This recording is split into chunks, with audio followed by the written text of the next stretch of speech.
What's up, everyone? Welcome into another edition of the Final Whistle Sports Podcast. And to my fellow compatriot, what's up, brother? How are I'm good, man. I'm good. Glad to be back. Another week. I've got a lot of sports that happened over the last week and a half, so I'm excited to talk about it and much more. All right, shall we dive right in and talk about how you kicked my butt in the Masters Pick'em? I got my Wow. ass absolutely roasted. Wow. Yeah, you're not wrong there. I gave it to you pretty well there, I'll say the Yeah. least. I don't even want to know what the score was, but it Hey, wasn't even close. all you need to know is that my long shot pick was my best result out of the people I chose. Who did So you pick that as the long shot again? Fleetwood. Oh, yeah, he did good. Yeah, he That's did good. what I mean. T3. T3 T3. this week. T3 this week. Yeah, you're My right. long shot was the only thing I actually did well. Good for Um, my sports betting prowess. Just take the underdog. Take the highest number. exactly. Yeah, folks, we're referring to the Masters, the number one major of the year that's kicked off the PGA Tour or just in general golf for 2024. It was hosted in Augusta, Georgia, and pretty dominating performance by the man that's been dominating golf right now, Scotty Scheffler, the number one in the world. He is on a run. Not many has been on, but he is on that run, and looks like he's actually going to win this week too at RPC Heritage as well. And Blaine, I'm going to tell you the truth. That you got after Thursday, and you were kind of like, all right, like he's just there. He's in the background. He had other couple names there leading it, moving along. But then after, what was it? After Friday, you kind of seen the leaderboard kind of start shaping its way out. You had Bryson hmm DeChambeau. He was up there, the round one leader, and he started falling off a little bit come Friday.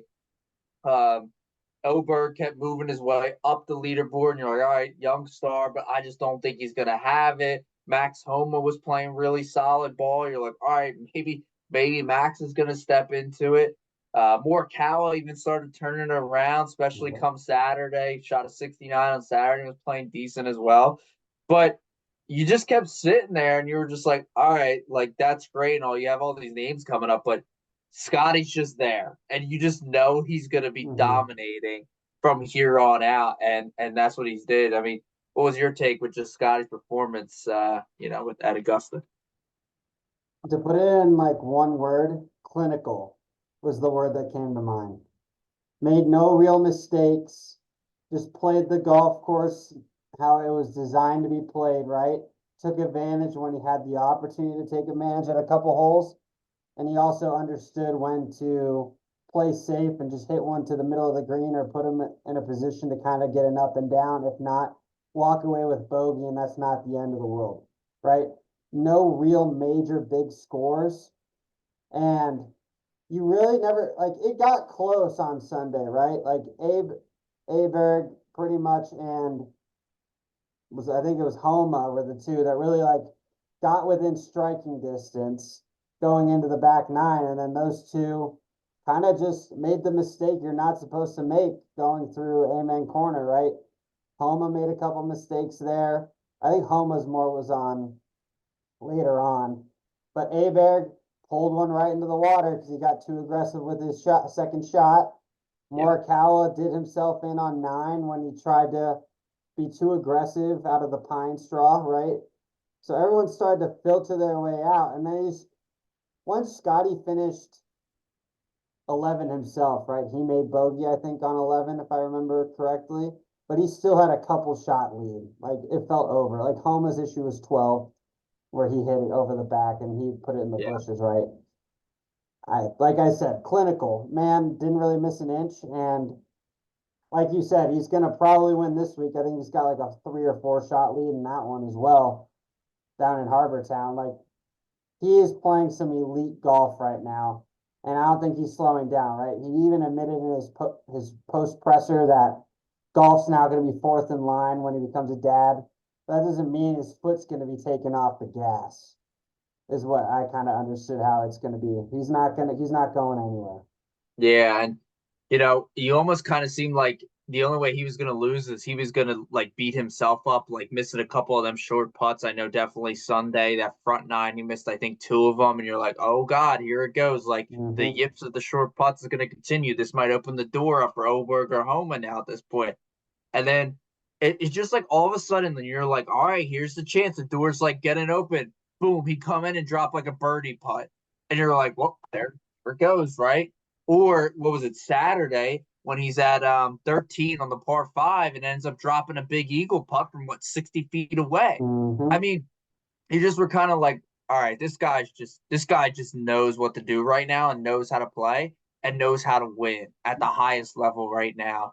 And it's just like when he would take a punch, he was coming back with a haymaker to take it out on the other side, and it Yep. was just good for him and good to see like a dominating performance um, by which most people like him, Scotty, a lot, but also like the betting favorite at what was he like plus 500, Mm-hmm. plus 450, whatever it was. So um, the flip side, though, I was kind of shocked with how many people like just didn't play well this week at Augusta. Like, I don't know what it was. Like, if the course was just playing that difficult, I understand. Like, there was a lot of wind on Friday. Mm-hmm. With the rain too as well coming in and stuff like that. I get that, but like, we're only talking 8 people under par The finish, yeah.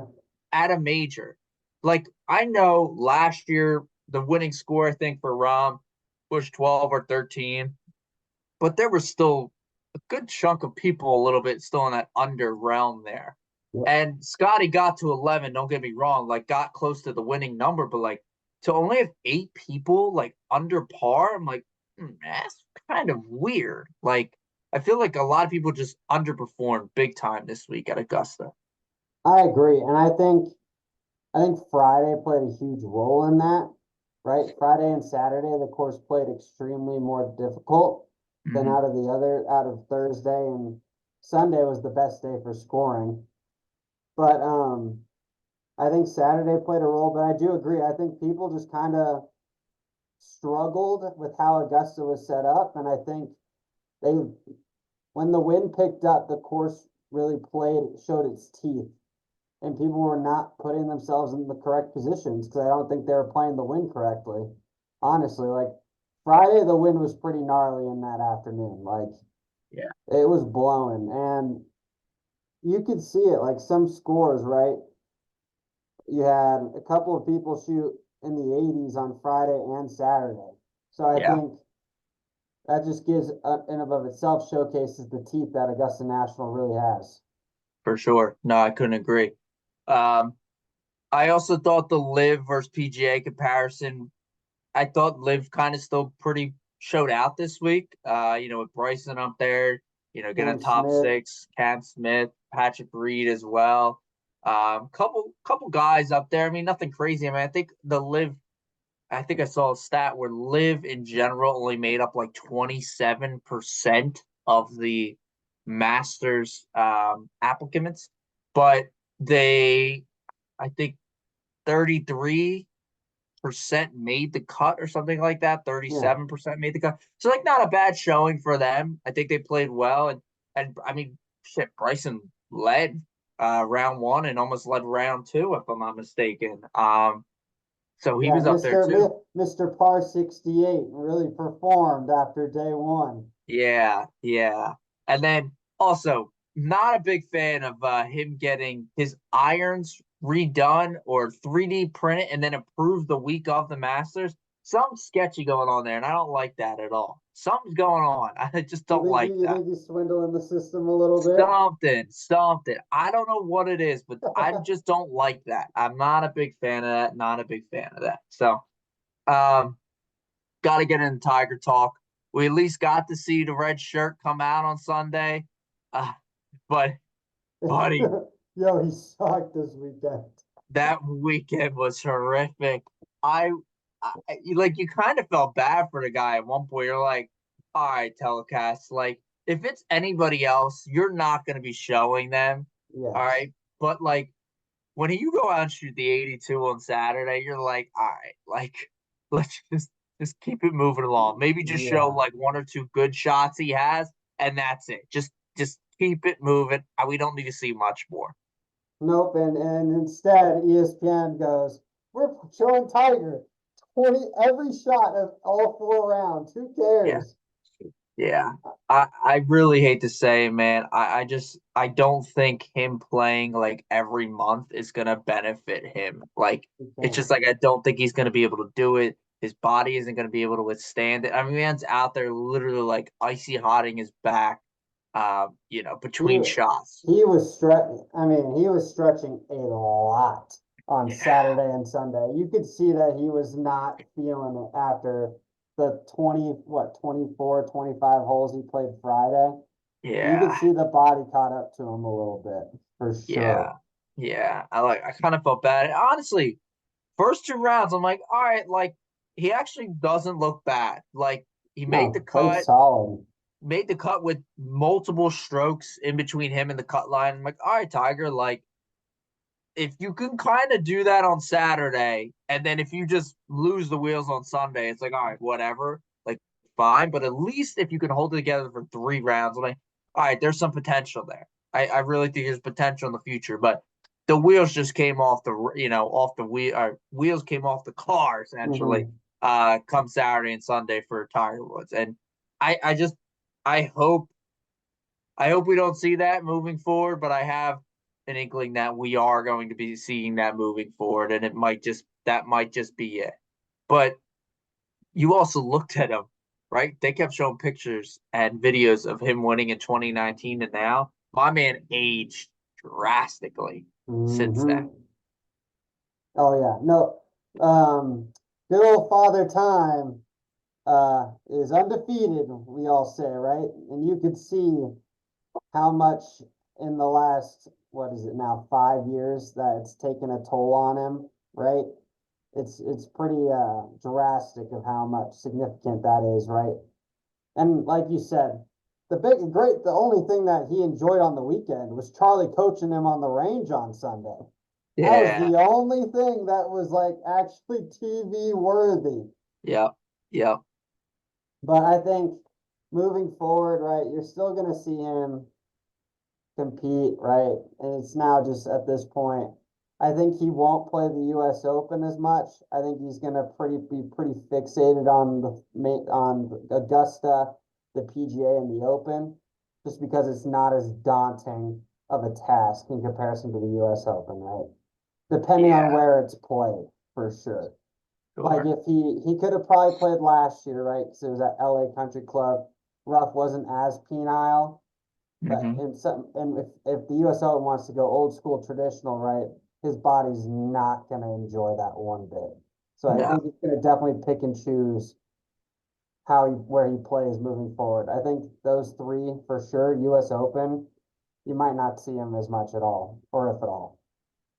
Oh, yeah, I couldn't agree more. I'm just hoping this isn't just foreshadowing him moving on. Like this is kind of it. He's done. Hmm. And Yeah. it's just sad because like you've watched him for how long now dominate the game, and it's just like now it's just coming, it's coming to an end, sadly. Just unfortunately coming to an end. And that's what's gonna happen with the greats. They're gonna get old and they're gonna lose their wits. I mean, let's look at Freddie Couples now, even like he was a star, won a shit ton, and now now he just goes out to the Masters just to have a good time. I think for 2 rounds, like, all right, guys, yeah, let's have a Yeah. couple beers afterwards. We'll call it a day. So yeah, it's just what it is now. So yeah, a lot. Um, but like I was saying earlier about like with the high numbers, like Spieth missed the cut, Victor Hovland missed the cut, Brian Harman missed the cut, Wyndham Clark missed the cut, Justin Thomas missed the cut. A lot of people, like big names, missed the cut and they couldn't get into the weekend. And I was just shocked by how many big names missed the cut and how hard I guess the Masters and Augusta was treating them. So Oh yeah, no, and you missed a couple of other ones, right? Sergio, Justin Rose, Dustin Johnson. Like the list is pretty long, yeah, like you said, right? I think I think you gotta just give the golf course its hat, like, right? It showed its true colors those 4 days. And outside of Sunday, where it finally turned into some playing conditions, like where you could score, Augusta pretty much won the weekend for sure. Yeah, yeah. I actually just heard something that there was an ex worker that stole over $1 million worth of merchandise. Did you I hear res- about this? yeah, I heard about it. I respect it, honestly. Like you, I mean, you don't want to be stealing, right? But honestly, if you really think about it, like you're in an area that only so many people are allowed to actually go to. You gotta take advantage of when you get the opportunity. Oh man. Yeah, I just heard about this when I was on the course today. A buddy of mine was telling me about it. I was like, wait, what? He's like, yeah, like $1 million. I'm like, holy crap, that's a lot of money. He's like, yeah, like an Arnold Palmer jacket and something like that he stole. I didn't read too much into it, but I was like, wow, $1 million, that's a lot of money to steal. Or a lot of merchandise to Well, steal. I mean, I bet you the merchandise is costing a couple hundred each thing, but that's still probably what, still about 20, 25 things probably. Probably, yeah. Yes, we had that instance I heard about, and then of course the instance with Zach Johnson on hole 12, and the patrons were giving him shit about his Oh, yeah, Ryder remember Cup picks, and then he ends up what he a double bogey the hole, triple bogey the Yep. holes, use some profanity there, so not Zach, great things. Zach's gotta grow up a little bit. I I mean, think it's also two negatives, right? The patrons were definitely in the wrong. I think sure. Zach's extremely fed up because now he just gets blistered by the people now about it Well, not only 24/7. because of the Ryder Cup, but I think Full Swing didn't help it either. Oh yeah, where he's on the phone with Keegan Bradley when he tells him the news. Yeah, it's not a good look. It's a bad look. Yeah, not a good look for him, and unfortunately, I think that's the reason why all that transpired on the 12th hole there. But yeah, it's not a good look for Mr. Zach Johnson to say the least. No, but I don't think he's going to be have a captaincy anytime soon with all this stuff that's been going on. Yeah. Um, Quick question before we move off the topic here. All four majors, US Open, PGA, the Open, and the Masters. If you had to win just two of them, If which two I would you pick? if I had the opportunity to win too, Yeah. for me it's the Masters. I don't think I think that's my clear number one. And then I actually would like to win the Open Championship. I think winning the Claret Jug is something just historical. Being able to go to So somebody wins that them two over, let's say, the U.S. Open, and the PGA Championship. Do you put them at a slightly higher ranking than the other folks, or no? I do value the Masters a little bit more than the other three, just a little bit. I don't Okay, think I think that one personally, but in comparison to the other three, I don't. okay. I mean, I'm just throwing this out here. You know what? Now go ahead, Mr. Spitball. Let's hear your take. No, no, no. Before I say mine, I just want to let you know Zach Johnson did win a Masters and And an an Open. Open. Yeah, I know. He's and got Rory hasn't won any of, hasn't won a Masters. So, I agree. all right, just putting out there, all right? Just putting that. Yeah, and I bet Rory to complete that. Look where I'm standing, right here, looking like an idiot. No, I agree with you. Mine would also be the Masters. Would also be the Open. I just think the Masters is too special for what it is, and it's the clear cut number one, like you said. And then I just think the Open's just the tradition side behind it, and Mhm. winning across the pond, at least for us here in America, it's just like, all right, like you kind of did it. You won on U.S. soil, and now you won in Yeah, another soil, another area. So I think that no that just doubt. means something. So I think the least one is PGA, Oh, for unfortunately. sure. Um, so it is what it is. But yeah, I just wanted to ask your take there. So all right, Blaine, let's Jump to some let's hoops. yeah, let's transition here to the hardwood. We got the NBA playoffs kicked off with the Hmm. play-in series Wednesday and Thursday. Lakers came out to be the 7th seed and the Pelicans in the 8th seed. And then the other play-in games, the Sixers came out and came 7th seed, and the Heat came out for the 8th seed. So then we started the first official full first round yesterday, and that would be Saturday, 4:20, and then we continued on today on Sunday. So we got a couple games in, couple one-game leads. I'm pretty sure every home team has won so far. They have. The home team Yeah. has held serve. And right Yes. now the Bucks are up 20, so I So think it that's looks going like to it. continue. Correct. Correct. So we're continuing on with that right now. Um, Blaine, let's run it through here. You know, what you thinking? Maybe you don't have to go through every series of what you're thinking, but you got to at least give me picks here in the All right, first round who you think you're taking. So sure. I do want to just throw this out. Like outside of the Sixers Knicks game, all these games haven't really been competitive either. Like teams have yeah, like the home team has really just put the anchor down. I mean, the Nuggets didn't take control really till the fourth quarter, but still, like in the fourth quarter, it wasn't really competitive. yep, Um, so in the let's do with the least important series, in my opinion, which is the Magic and the Cavaliers. Um, the series that's going to be stuck on NBA TV all freaking week. yeah, yeah. Yeah, it's a major L for them. I like the Cavaliers in 5 in that one.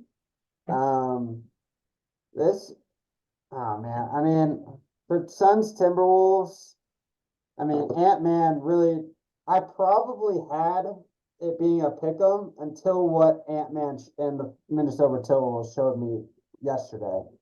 Yeah. So I've got the Timberwolves in 6. Okay. I think the big three in Booker, KD, and Bradley Beal will show up one game where they're just gonna combine for like 90 of their 120, something absurd, right? Sure. And they'll get a couple. Knicks Sixers, even with the Knicks winning, I still have the Sixers in 6 there. I think the Sixers are gonna. I think the biggest thing there when it comes to the Sixers is Joel Embiid's health because he didn't look great towards the end of that game. You could tell. I think his body was starting to shut down on him a little bit.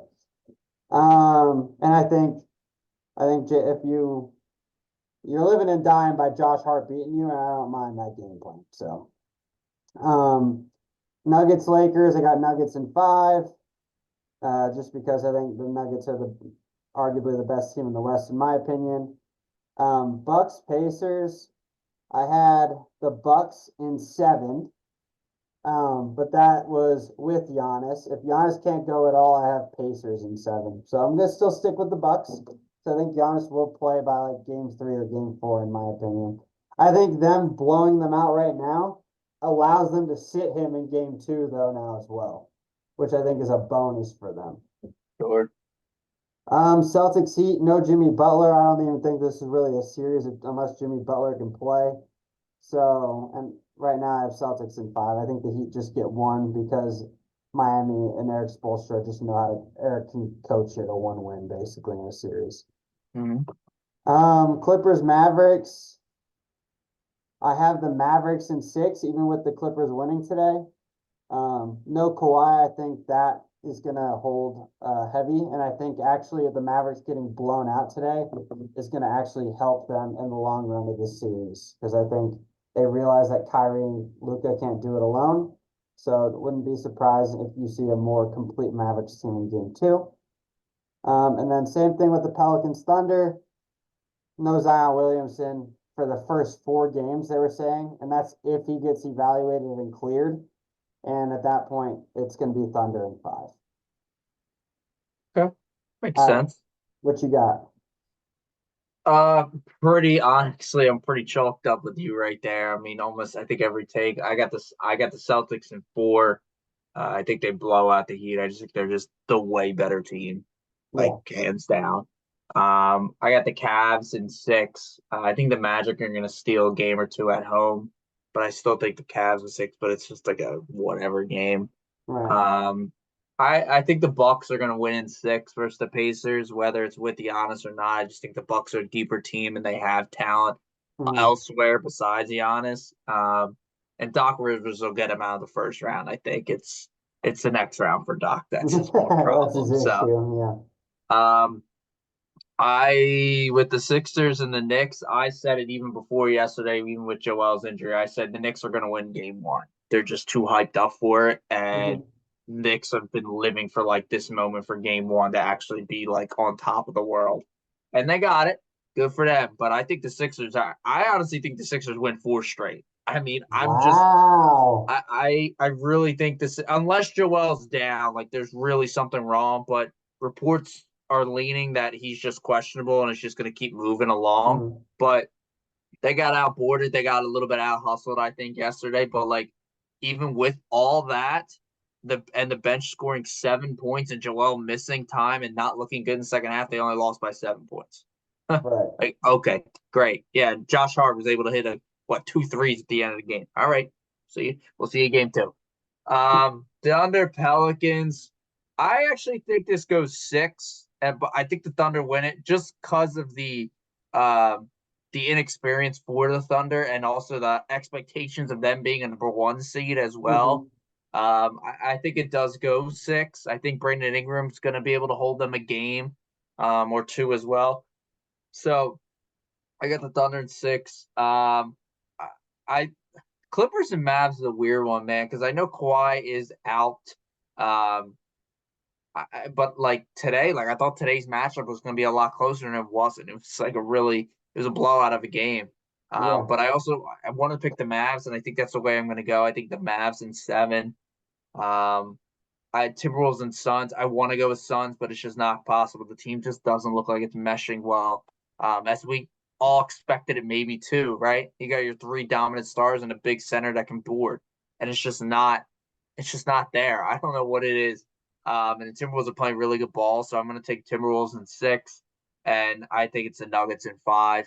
Um, as much as we all want LeBron and AD to keep going in advance, especially take down the Nuggets first round, would be incredible. I think a lot of people will be excited about it, but I just don't think it's going to happen. That team's too strong to let it happen. I think it's just the Nuggets in five there. So, No, um, and I think like a lot of it really showcases that a lot of these series are extremely one-sided.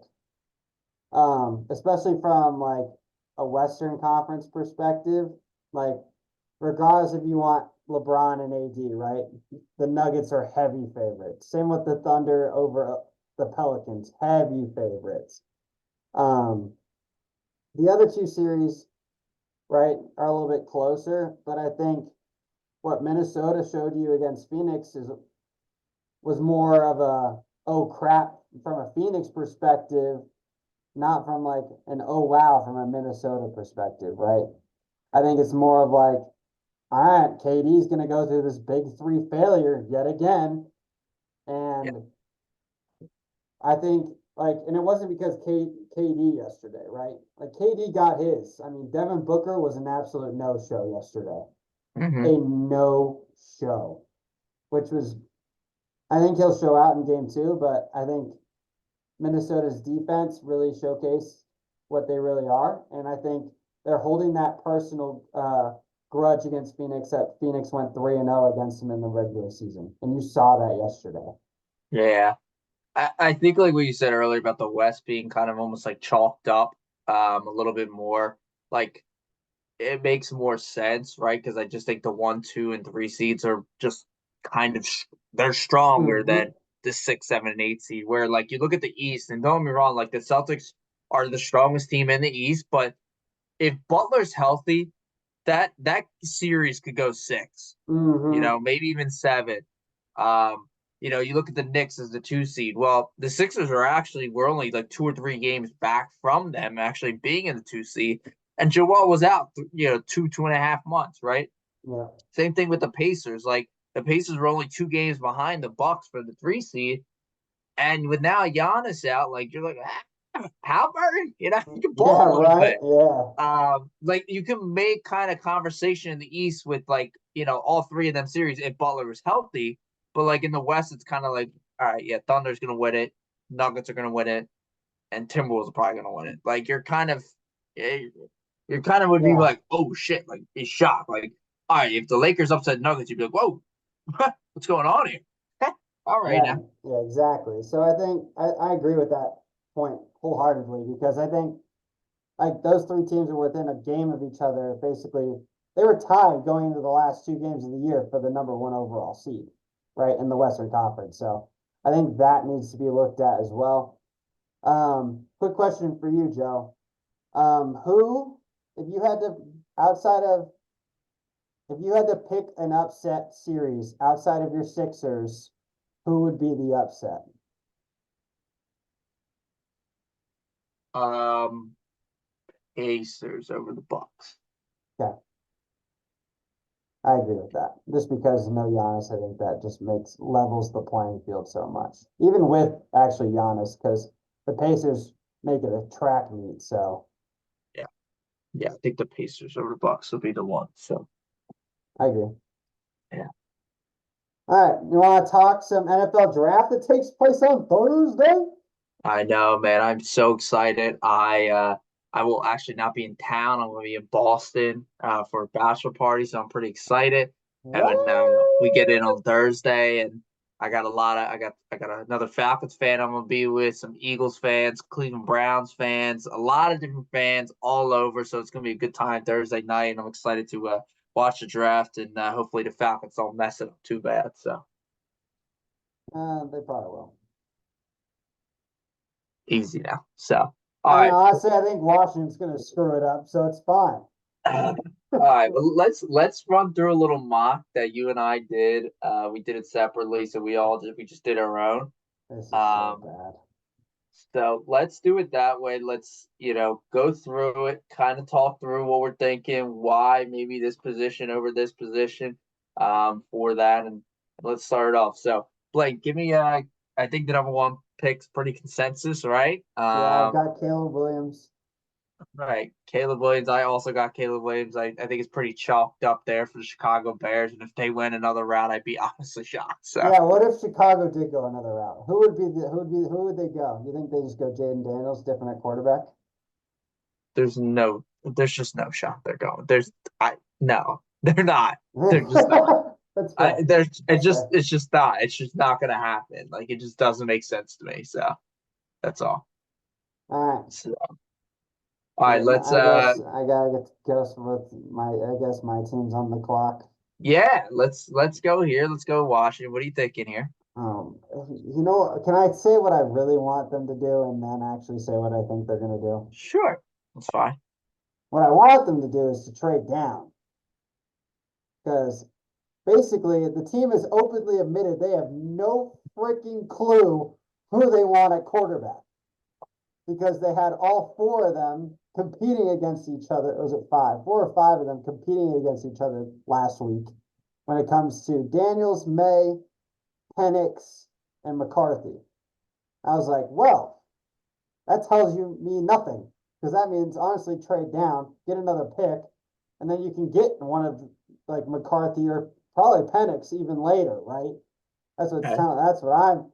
That's what that tells me. Okay. So what I would want them to do is trade down to like four or five. Someone swap out. You get one of the wide receivers, then you take Penix later on. That's what I would do. But they're gonna take James Daniels number two. That's what I got. Okay. All right. I went with Drake May. No, I've don't. been flip flopping. I've No. been flip Oh flopping both of God. them, Daniels and May. In about every mock that I've done, I can't put a consensus on the number of who's gonna go where yet. But May, I got May going to Washington, another UNC quarterback coming in to take the realm in Washington. Drake So May has Mitchell Trubisky written all over it. yeah, we'll see. So all right, third overall pick. Um, You go first. Patriots. I don't think this is going to be the pick. I actually think this is potentially a trade down for the Pats. I think they just need a lot more than a quarterback. So I could see a trade down here, but I do have a quarterback going to them, and it's Jaden Daniels here. So Yeah, I agree. I think they should trade down as well. And I actually have them if they get stuck in this position, not taking a quarterback. okay, I have them taking Joe Alt out of Notre Dame, the offensive tackle, the clear best offensive lineman in this in the draft. agreed. I can't argue with there. It'd be a really good pick. It could be a generational pick for them Yep. for multiple years. So I couldn't agree more, and I don't hate the pick at all. Number four, Arizona Cardinals. I this has not moved off of me, and I have not changed my pick here from the very first mock to this mock, and it's Marvin Harrison Jr.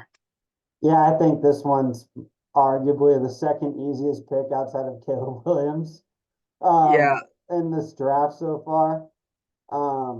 Man, generational talent at the wide receiver position. The Cardinals need weapons and they need a dog. And you have three options there between Harrison, Neighbors, and Aduzier. But I think Harrison's the clear number one out of those three guys. So, in my yeah, like opinion. I couldn't agree. Like I think it's just the Marvin Harrison's a pick. The only other route I could potentially see them going is they go and draft Joe Alt if he is there, and Mm, just to get them another tackle on the other side. They drafted the kid out of Ohio State last year. I forget his name off the top of my head.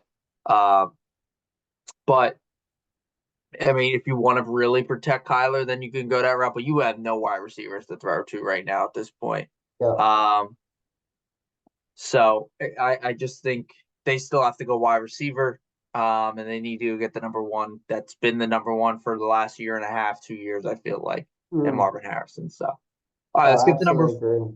let's get number five, the Chargers here. I think this is the prime candidate for trade. I think this is it here.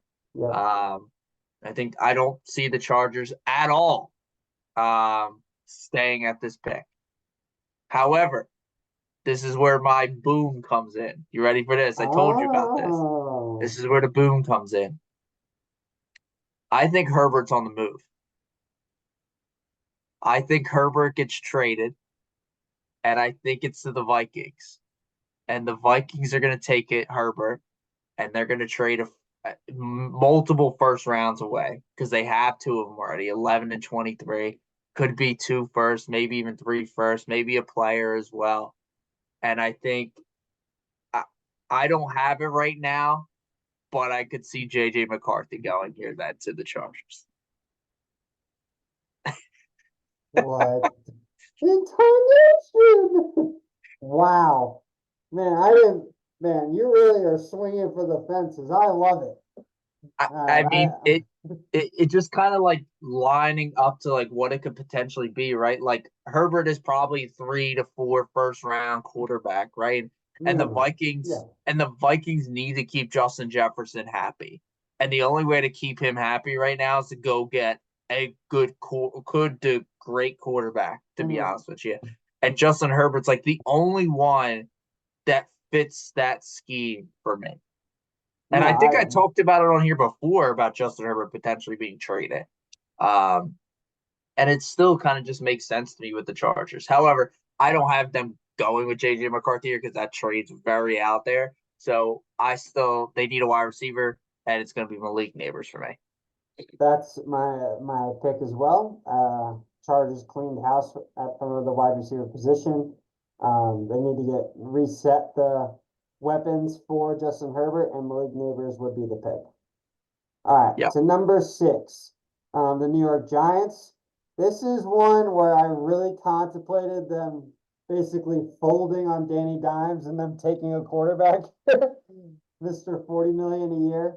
However, I went with the option of them needing an offensive weapon after losing Saquon Barkley, and I went with Romeo Dizier out of Washington as the Giants pick. Yeah, I also went the same route, Romy. I think it's the pick there.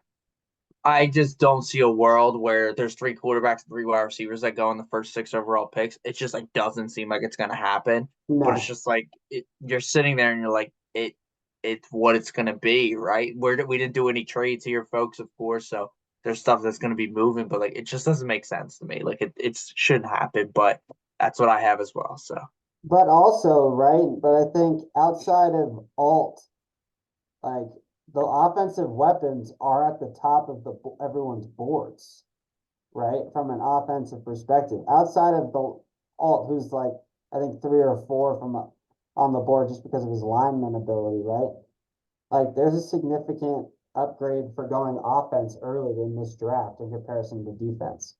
Yeah, yeah, I agree. The defense of the edge rushers, cornerbacks, aren't as highly regarded this year as they were in previous years. So no, I agree. I see what you're saying. So all right, let's get to number 7. I'm interested to hear about this pick now because alt's off the board. Yep. So where are you going here? So I'm assuming you're going alt because that's would have been the pick I would have went with if I didn't have alt go 3. I think the Titans then go best available, and I think they need help defensively, and I think they go Dallas Turner on the edge out of Alabama. They need some pass rush help. They Okay. got it. When you have three very good quarterbacks in your division, now three young quarterbacks too, when it comes to Lawrence, Anthony Richardson, and CJ Stroud, you got to be able to get home. So I got them going Dallas Turner with the Tennessee Titans. Okay. Yeah, you would be right. I'm gonna go with Joe Alt. This has probably been uh I would say this is almost an easier pick if he falls than the Cardinals pick at 4. Like Cool. I have had Joe Alt slid into this spot at number 7 since the start. I just think they need to protect Will Levis in any case possible right now, and I think Alt gives them that. So um all right, let's get to 8 here. It's your turn. Falcons. You lead the way. What do you want Uh all right, what do you want your Falcons to do? And then what do you think they are going to do? Honestly, I'm happy with many different scenarios. If one of the wide receivers fall, I'm happy. Uh, Defensive lineman between Dallas Turner, and Latu, I'm fine with there. I'm even be fine with a cornerback. I'm fine with trading down. I'm even fine trading up to go get a quarterback like May or Daniels. The only thing I don't want JJ McCarthy, and I don't want Michael Penix at the 8th spot. Yeah, If they fall and they want to trade back up, or if they're back far, they trade back and they get them, fine. But sure. don't do that. So, um, kind of been doing a little more research on Dallas Turner. Wasn't a big fan of him before. I like Latu a lot better. However, with Raheem Morris and his scheme as a 3-4, I think Dallas Turner would fit way better than Latu, and that's who I have is Dallas Turner going to the Falcons. So I have Latu going to Atlanta. I think he's the best pure rusher in this class. Yeah. Um, I think Raheem Morris playing a 3-4 does hurt his ability, but I think he's going to be great on third down if you go that route, and he's just going to rush the quarterback and get after it. So I have Latu going here. I think he's the best D end. Yep, don't hate it. Fine with it. Cool with it. I'm all right with it. So, all right, let's get to the second round, Bears first pick. round pick for the Bears. So they did go with Caleb Williams, the first overall for us. I have them going interior defensive line, Ryan Murphy out of Texas. Wow, that's high. I had a lot of Murphy is not till like a late teens, early 20s on most boards. What led you to go there? I just think they need to work on the interior defensive line, truthfully enough, and I really think that's the pick here. I don't think they'll go edge rusher, especially in my case with Dallas Turner now off the board. Um, they already have the wide receivers kind of figured out, and plus the big 3 already went at that point. So you're not going to go take Brock Bowers at that point. I think offensive tackle, they're okay. They've kind of drafted and plugged and played spots, so I think it's for them. It's just time to work on the defensive line. So It's fair. I do have them going Jared Verse out of Florida State. I think at that point you need some speed on this wow, defense. now that's high. Yeah, I agree. It is high. A lot of people have him either going extremely high or extremely low. Okay. So um I think you got the Bears need athleticism from a defensive perspective, so that's why I said go with Verse, especially with the other two guys now off the board in Latu and Turner. Okay. Okay. I think this is where the Uh, Bears would trade back down, honestly, again to get more picks. Would be I the think they ninth have spot. to, right? Because I think they have what 4 picks this draft or something ridiculous like that. So I think they're gonna. I think everybody's kind of waiting on that, and the Bears are probably going to trade down, especially if like a potential quarterback falls, like maybe somebody wants to trade up and snag him before the top 10. I don't know, something like that. So, all Right. right, what you got for the Jets pick here? I have the Jets being idiots and taking Brock Bowers. Okay, that's fair. I have them. I have them just basically saying, Aaron, what do you want? He goes, another weapon. All right, Brock Bowers it is. That's fair. I'm okay with that. I think they need to go defense, but they won't. Or I think they need actually offensive line because they're old, but Yeah, that's the route I went. I went to Luis Fuago out of Oregon State, the tackle. I just think it helps protect Aaron Rodgers, even if he doesn't start right off the bat.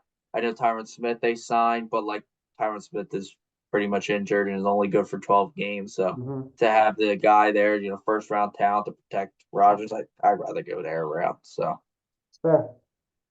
For the Vikings, this is where I have JJ McCarthy going on mine. I'm assuming you have JJ McCarthy going as well I at do this too. point. If there's no trade, we all assume that the Vikings would move up to get their quarterback, but if they didn't move, this is probably where one of those quarterbacks would fall. Yep. For Denver, the Denver Broncos, there's a multitude of ways you can go here. You can go quarterback, you can go corner. Where'd you go? I actually went Jared Verse out of Florida State. I took the edge rusher there. Okay. I know they don't have a quarterback. I've done Bo Nix here a lot. I'm going to tell you the truth. But I just don't think they're in love with Bo Nix, and I just think, you might as well just start building up the defense as best as we can to pressure Patrick Mahomes and Justin Herbert for futures to come. So, I think that's the pick here for them. It's fair. I do have them going quarterback. It's not Bo Nix. In my board, Drake May hasn't been taken off the board yet. This is where Oh Drake May man! falls. Wow, I forgot about that. I'm like, what man? Like, why? Okay, all right, all right, all right now, all right now. Yep. I think Drake Uh, May is the one that's going to potentially fall on draft night. all right, If a quarterback falls this on Thursday, he's going to be the one that falls. okay, all right, makes sense. All right, let's move on to the Raiders then. He's like, screw Um, you. You got nothing to say now moving all right. forward. I took who should I take here? Alone Fashaw, the Penn State tackle here for the Raiders. That's who I took. So. I went offensive line, but I went JC Latham. I think out of those two guys, you really can't go All right, so wrong. I'm gonna be honest, not a big Latham guy at all. Really? I watched some tape on him, Oh, it is did some homework. did some research on Latham, and honestly, out of like the 4 to 5, maybe even 6 tackles like that are projected first rounds, like he's like 5 or 6. I just don't like his tape. I'm not a big fan of him. I Okay. it's just not there for me. Like I have at least 1, 2, 3, 4, 5, maybe 5 tackles ahead of him in this draft. So Wow. so we'll see how it goes. But okay. Honestly, this is where the Raiders go. Who's the fastest player? 99% of the time. So look out for the Texas wide receiver to go really early. Xavier Fair. Worthy. It's If fair. you It's fair. honestly though, if you look at what the Raiders do under Mr. Davis, Yeah. it's Yeah. correlated, man. Because I want Yep. the speedster. I want Yep. speed. Yep. All right, so we got the Saints here 14. This is where Um, Fashal goes for me. Aloof okay. Fashal goes here. Okay. I actually had them taking Brock Bowers. Okay. I think Bowers in Don't this hate that. in the offense really reminds him of like that Jimmy Graham when they were rocking and rolling. And I think it helps out with Derek Carr, reminding him of Darren Waller, back then. Ooh. So I like the pick. Colts here. What do you got here? Colts, I have them going. The first cornerback comes off the board. I got Terrion Arnold. All right. Yeah, it's a real toss up here between these cornerbacks. I took Quinyon Mitchell here out of Toledo, so but yeah, on the same page, on the same Yeah, I page. mean, those two are pretty like 1A, 1B for this year for this class. Yeah, pretty good stuff. For the Seahawks, I have them staying local and going interior offensive lineman Troy Now. I have the Wait, who do you have? about now. Thought Oh, never mind. all right, never mind, never mind. Different person for Seattle. Yeah, I thought you said interior. Bono's a tackle. Oh, I don't know. I know they went offensive line. Oh, all right. I was like, wait, whoa, here we go, staying local. I was like, kind of local. I mean, I'm going to Oregon. I'm going to Jackson Powers Johnson, the center. So Wow, you have him higher on I your. do. I am very high on him. I So really like you him. have him way over Barton then. Yeah, Barton's a tackle. Wait, no, who's the center?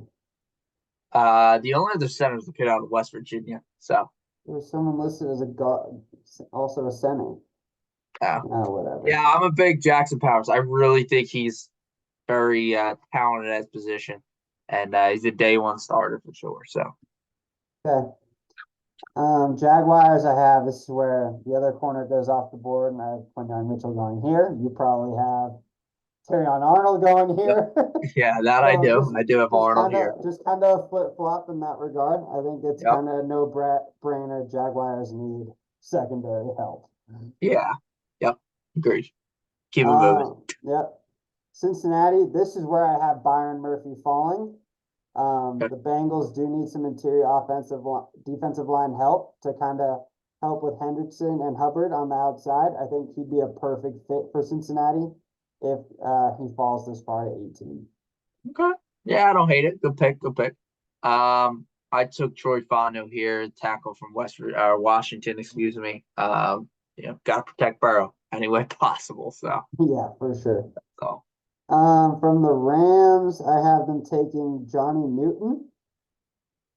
Oh God, what is? um, Yeah, I have them yeah. taking Newton. Yep.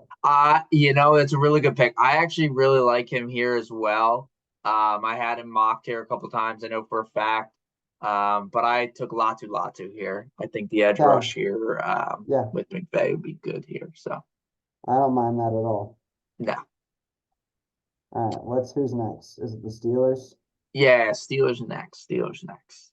Steelers, I have. This is where Fuaga falls for me out of Oregon State.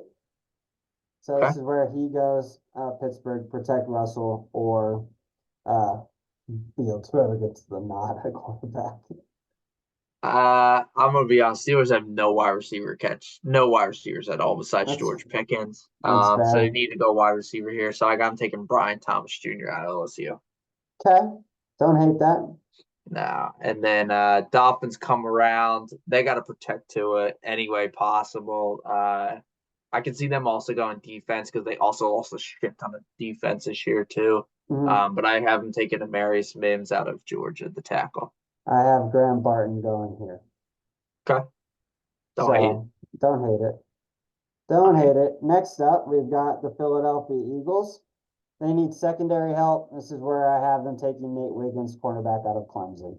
I have the same thing, buddy. Nate Let's Wiggins, it go. is. I'm actually not as far off as I thought I'd be in comparison to the Nah, mocks. nah. I've You're got I've pretty. got the positions right, just different names. Yeah, and that usually I do mocks with a couple other buddies of mine who are, minds are there and they know college ball really well. Mhm. And I've been kind of in the same boat where like I take the same position, I might just have a different player here and there. Right, So I feel that's the same fair. way. Um, All right. Is it the Vikings who would have the pick? yep, Vikings have the pick here. Yep. See, I have no idea which way they wanted to go. So I just went best available and I went Darius Robinson out of Missouri. I don't think they need Choose safety. he's the D end from out of Missouri to put outside. Have go put another D end in there on the other side for that defense. That defense definitely needs some extra help after losing Hunter. Okay, that's fine. I went edge rusher, so pretty similar, but I went Chop Robinson out of Penn State. Okay, I don't think hate he that. gets slides into the 20s there. So, all right, Cowboys. I have them taking Guyton out of Oklahoma. Okay. This is where I have JC Latham falling to, and I think he fits into the scheme here to help protect Dak before he goes off into the sunset next year. So, Yeah, don't hate it. Don't hate it. I think it's a smart pick. Like as you say, you have Latham way lower on your board than like myself, right? So yeah. the Packers. I have them going offensive line as well to protect Jordan Love. this is where Amarius Mims goes for me. Okay.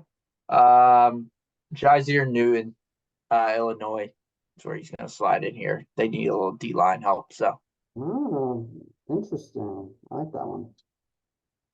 All right. 26, well, Tampa Bay Bucks. They need help with a lot of different places. I'm going to be honest with you. Anything on the defensive side is the correct choice, I think, for Yeah. them. I'm going to take Iowa native Cooper DeJean here to fill in the role. So Oh, I like it. I like it. This is where I have Chop Robinson going. good pick. Very nice Yeah. pick. Don't hate it. Don't hate it at all. So, like you said, need some help on the defense. You lose some of your best. You lose Devin White, right? Guy you can plug in that role, basically. Keep an eye on if Jared Verse falls. Keep an eye on Jared Verse in Tampa Bay. I've heard a lot of things about that. I've also heard the same. So keep an eye on that. All right, we got the Arizona Cardinals. They took Marvin Harrison Jr. Earlier for I think both of us. I have them now switching over to defense, and they're going to take Kool-Aid McKinney. McKinstry, I also have that pick. Identical. Wow, look at us, huh? Yeah, I think the Cardinals, this is where you take, based off of me, it's Kool-Aid or Cooper DeJean. But I think they go Kool-Aid because I think that's just what Arizona does. They take people with interesting names, like Hollywood Browns, like that. Fair, it's fair. Um, Uh, Bills, Buffalo. they need a Buff- receiver. They're gonna take a Donnie Mitchell. They need a big, tall wide receiver out of, and they're taking the kid out of Texas. Yeah, I got the same thing. I honestly wouldn't be surprised if they trade up for a better one, but yeah, I got the same thing at Donnie Mitchell. All right. 29, the Lions. The Lions secondary help. I've been taking Cooper DeJean here. Okay. I have them actually working on the interior offensive line. I know how well their offensive tackles are, but they got to work on the interior offensive line. I have them taking Zach Frazier out of West Virginia, the center. Don't hate it. All right, how many more we got? Three? Three. We got the Baltimore Ravens at 30. You could use a wide receiver here, a little bit in the secondary as well, and then of course linebacker, edge rusher. I think the loss of Patrick Queen is going to hurt them a little bit, and so I actually ended up taking a little more of an edge rusher here. I'm not going to be able to pronounce this well. Isaac out of Penn State as well, edge rusher. I don't mind that pick. I have Jerzon Newton going here. Okay. I think they go interior defensive line. Calais Campbell's getting a little up there in age. Don't hate that going this route. Calais Campbell's not there Oh, anymore. no, never mind. Wrong guy. I know they need D tackle help. I knew I was gonna get the name wrong. I'm way off on the D2. Oh, there we go. As you can tell, I'm stupid at this shit. All right, San Fran. The pick here for me is the replace of Trent Williams. Moving forward because I know he is getting up in age. It's Graham Barton out of Duke. I think it's just for the replacement of Trent future. So All right, this is where the 49ers definitely just go weapon and fit their system. So I have them going Lad McConkey in the slot. yeah, I like it. Why not? Give it to him. Fits Kyle Shanahan's system to a T. He's Yeah, like just that give it guy. to him. Yeah, I like that. I like that. All right, and then 32, wrap it up here, Kansas City. I have Troy Franklin out of Oregon going to them. I have them going receiver again. I have them taking Brian Thomas Jr. at LSU. Okay. Lad McConkey to the Niners. It's a good one. I like that. I like that. So, oh, folks, yeah, there's the mock draft we just ran through. Let us how you do. Let us know your ideas as well. Maybe we're on the same page. We're not even close to what you're thinking. Definitely expect some fireworks come Thursday, of course, and trades are gonna be flying across the board. And That leads into a great question. What's your number on how many trades take place on Thursday in the first round? What's your number? four. Oh, four? Okay. So you're I have like six. I think 6 trades. I think that's a little high. I think there's going to be a lot of those teams later that know they need to go get a body that will go. Like Buffalo, like if the Vikings don't move up, I think they'll trade that other pick, right? That 23. Um, or even if they make that trade with the Chargers, I think the Chargers might move that 23 pick. I think there's going to be You could also see if like a couple of these quarterbacks drop between 27 and 32. A lot of the second round teams will trade up into it, so then they get the 5th-year option. right, like for Penix example, right? If Penix drops or Yeah, Nix drops, so yeah. Penix, Bo Nix, yeah, something like that. Like a lot of teams will trade back up with their first to take them. oh yeah, no doubt. I like that. I agree. So yeah, so keep an eye out on that. But we'll be back. Maybe I think yeah, we'll be back next week probably for that, and we'll talk the NFL draft. We're not doing bad. We're not doing bad. We're not doing bad. Honestly, every other week, that's not bad for us. Yeah, not bad. We'll get back to it, and we'll talk about the NFL draft, break down a little more of the playoffs, NBA playoffs, and keep moving forward there. So always, folks, good time. Talk soon.